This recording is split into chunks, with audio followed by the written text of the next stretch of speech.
আমি doctor Mohammad Kamrul Islam, homeopath.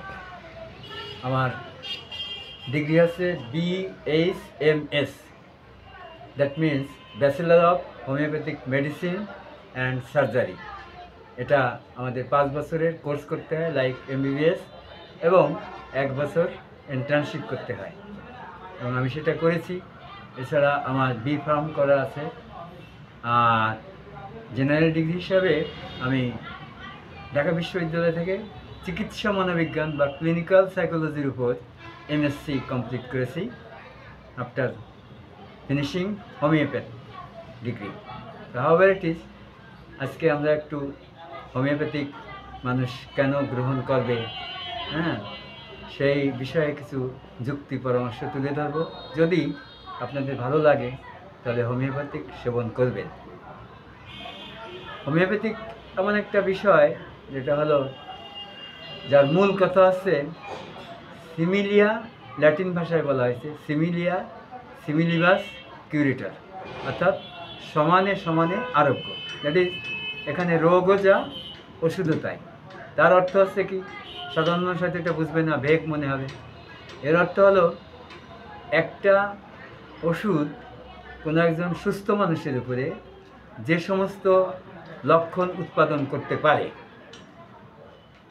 সেই লক্ষণ নিয়ে যদি একজন রোগী আমাদের সামনে আসে, তাহলে সুস্থ মানুষের উপর ওই ওষুধ যেসব লক্ষণ উৎপাদন করেছিল, সেই রকম লক্ষণ যদি একজন অসুস্থ মানুষের মধ্যে আমি পাই, তাহলে আমি তাকে ওই ওষুধটাই দিব।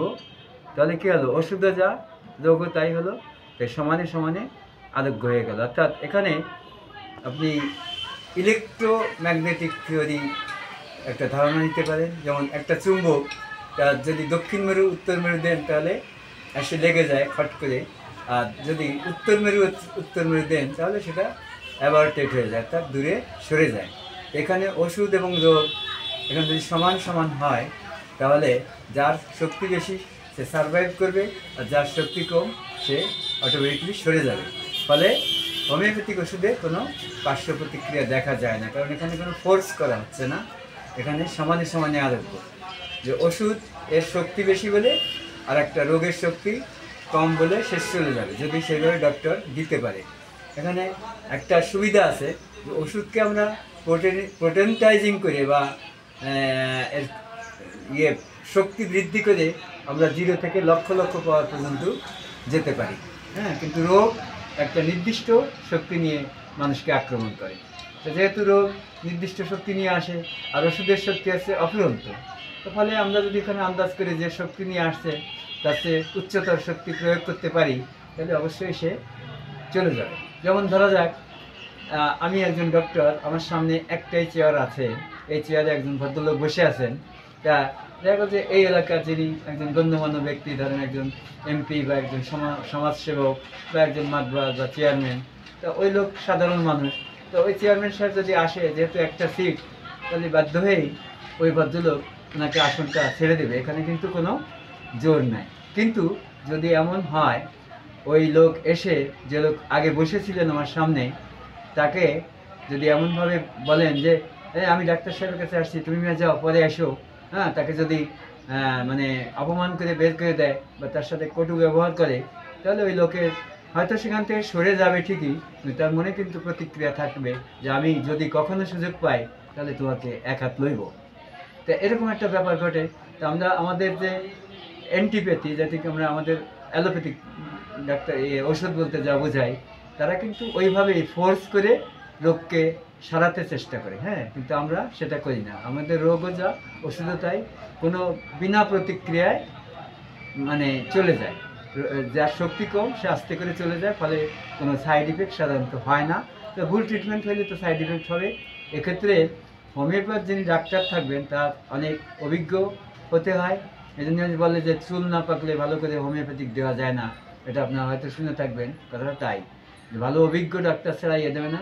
অ্যালোপ্যাথিক বা অন্যান্য পদ্ধতি অনেকটা সহজ এই জন্যে যে আপনি গেলেন একজন ডাক্তারের কাছে, 1500 টাকা 1200 টাকা 1000 টাকা ভিজিট দিলেন, উনি আপনাকে গেলে কতগুলো টেস্ট খসখস করে লিখে দিল, আপনি করে আনলেন, আবার এনে দেখালেন, দেখানোর পরে উনি টেস্টে যা দেখলেন ওই অনুসারে আপনাকে 2টা 5টা ওষুধ দেখে দিল, আপনি খাইলেন, যতক্ষণ খাইলেন ততক্ষণ আরাম আরাম পাইলেন, আবার ওই রোগটা 3 থেকে 5 মাসের মধ্যে ফিরে আসতে পারে। সেটা অনেক ধরনের রোগ আছে যেগুলো অ্যালোপ্যাথিক ওষুধ খাওয়ার পরে আসে না, সেটা বডির তো একটা নিজস্ব ক্ষমতা থাকে, বডি সেটাকে ম্যানেজ করে নেয় বলে ফিরে আসে না। তো এরকম হচ্ছে অ্যালোপ্যাথিক কাজ করে, আর হোমিওপ্যাথিক হচ্ছে এইভাবে কাজ করে। এটা হচ্ছে একটা পয়েন্ট যে যেহেতু এর পার্শ্ব প্রতিক্রিয়া নাই, আমরা হোমিওপ্যাথিক খাবো। 2 নম্বর কথা হচ্ছে যে হোমিওপ্যাথিক আমরা কেন সেবন করব। দ্বিতীয় কথা হচ্ছে যে এটা হচ্ছে আরোগ্যটা দ্রুত হয়। আরোগ্যের 3টে কথা বলছে, আরোগ্য হবে দ্রুত, আরোগ্য হবে নিরুপদ্রবে, আরোগ্য হবে উইদাউট এনি সাইড ইফেক্ট, মানে কোনো পার্শ্ব প্রতিক্রিয়া ছাড়া। এখন আমরা মনে করি, সবাই বলে, সাধারণ লোকজন শুনি যে হোমিওপ্যাথিক অনেক সময় লাগে, দীর্ঘ সময় লাগে, কিন্তু আমরা হোমিওপ্যাথিরা মনে করি হোমিওপ্যাথিকে অ্যালোপ্যাথিকের চেয়ে অনেক তাড়াতাড়ি আরোগ্য হয়। ধরা যাক একটা পুরানো বিল্ডিংয়ের মধ্যে যখন একটা বট গাছ বা পাকড় গাছ উঠে, ওই গাছটাকে আমরা 2টো পদ্ধতিতে সরাইতে পারি। একটা পদ্ধতি আছে, আমরা দেওয়াল সমান সমান করে গাছটা প্রথমে কাটলাম, কেটে ওখানে কিছু সিমেন্ট টিমেন্ট বা এই চুনা দিয়া রং করে দিলাম, 1 ঘন্টার মধ্যে ওখানে কোনো গাছ নাই। অপেক্ষা করেন 2 মাস 3 মাস, দেখবেন যে আগে ছিল একটা ডগা, এখন অনেকগুলি ডগা নিয়ে ওই দেওয়াল ভেদ করে উঠছে। তো ওখানে আমার সময় লাগছে মাত্র আধা ঘন্টা। কিন্তু আমরা যদি এমন করি যে ওই দেওয়ালের গাছটাকে প্রথমে আমরা কাটলাম, কেটে ওই দেওয়ালটা ওখান থেকে ভেঙে দিলাম, ভেঙে দিয়ে ওর ভিতরে যত শিকড় বাকড় যা কিছু আছে বেছে নিলাম, বেছে পুনরায় ওটাকে আমরা ইটা দিয়ে রিকনস্ট্রাকশন করে তারপর চুনকাম করলাম, রং করলাম, ওখানে জীবনের গাছ আসবে না। তো ধরেন এক্ষেত্রে আমার 3 দিন লাগলো, আগে আমার লাগছিল আধা ঘন্টা। তাহলে এখন 3 দিন লাগার পরে জীবনে ওখানে গাছ হবে না, আর আধা ঘন্টায় গাছ নাই, 2 মাস পরে গাছ আসে এবং আগের চেয়ে আরও ঝাঁকড়ায় আরও বড় আকারে আসছে। তাহলে আপনি প্রশ্ন রেখে গেলাম, কোনটা আপনি দ্রুত বলবেন? আমরা হোমিওপ্যাথি মনে করি ওই 3 দিনেরটাই দ্রুত, কারণ 3 দিন লাগলেও জীবনে সেটা ফিরে আসবে না, আর ওটা তো আধা ঘন্টা, তার মানে কিছুই হয় নাই, আবার 2 মাস পরে আসতেছে। তো এখানে আরোগ্য দ্রুত হচ্ছে আর নিরুপদ্রবে। যেমন হোমিওপ্যাথিক ওষুধ যারা খায়, আপনি একটা বাচ্চার একটা সিরাপ খাওয়াইতে যাবেন, কান্না কাটি মারা ধরা করে কষ্ট দিয়ে তাকে খাওয়াইতে হয়, বমি করে দেয়, অমুক করে, কিন্তু হোমিওপ্যাথিকের কোনো উপদ্রব নাই, মজা করে বাচ্চারা খায়, হাসতে হাসতে খায়। হ্যাঁ, তারপরে একটা ইঞ্জেকশন দিবেন, অনেক কিছু আছে যেটা উপদ্রব করে, কষ্ট দেয় মানুষকে।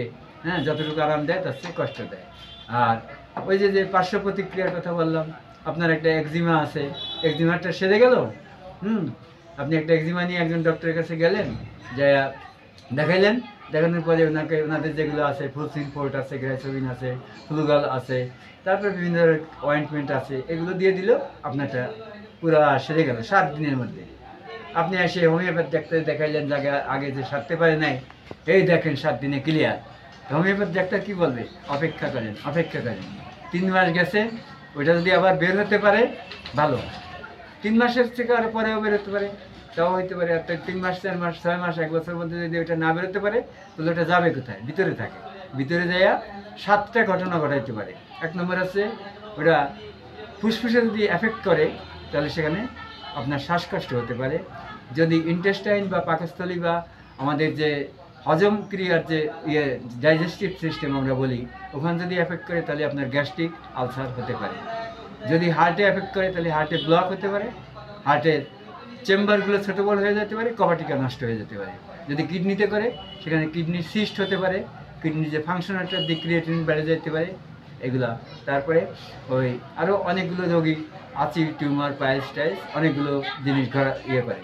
এই জন্যে আমরা হোমিওপ্যাথি যাদের চর্মরোগে যারা ভুগতেছেন, তাদের জন্য আমাদের সাজেশন আছে কি, যে আমাদের ভিতরকার যে জীবনী শক্তি বা আমাদের ভিতরকার যে আমি, যার জন্য আমরা বেঁচে আছি, হ্যাঁ, সেটা সবসময় নিজেকে বাঁচাইতে চায়, এবং বাঁচানোর জন্যে যে সমস্ত রোগ তাকে আক্রান্ত করে বা আক্রমণ করে, সেই রোগগুলো শরীরের বাইরের দিকে পাঠায় দেয়, এবং অপ্রয়োজনীয় অঙ্গে দেখবেন কোনা কানায়, যেখানে অত প্রয়োজন নাই, সেসব জায়গায় ওই যে খুজলি পাতলা দাউদকে পাঠায় দেয় নিজে সেফ থাকার জন্য। কারণ সে জানে যে আমি হইলাম এই দেহের পরিচালক, আমি যদি না থাকি তাহলে এই দেহের কোনো মূল্য নাই।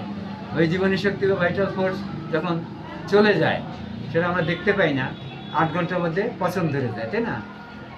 ও যদি চলবে শেষ করে দেয়। হ্যাঁ, তা এরকম অনেক ব্যাপার আছে, অনেক ব্যাখ্যা আছে, সেটা বুঝতে হবে। বুঝলে তাহলে আপনার কাছে মনে হবে যে আসলে হোমিওপ্যাথ সেবন করা উচিত, তবে লাস্ট একটা আছে যে অনেক ক্ষেত্রে আমাদেরও নির্দেশনা আছে যে শুধু একটা প্যাথি স্বয়ংসম্পূর্ণ না, not allopathy, not homeopathy, not অন্ধার, সবারই কিছু অবদান আছে।